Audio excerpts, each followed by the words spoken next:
E allora in questo video io ora vi insegnerò a fotografare. Io che sono una persona molto pratica, vi insegnerò come si fa. È semplicissimo.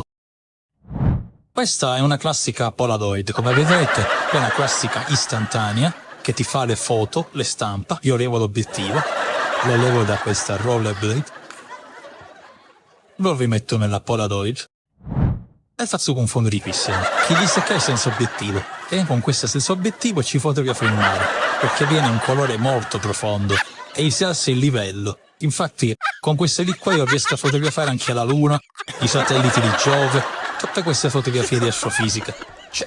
Poi ci metto l'obiettivo.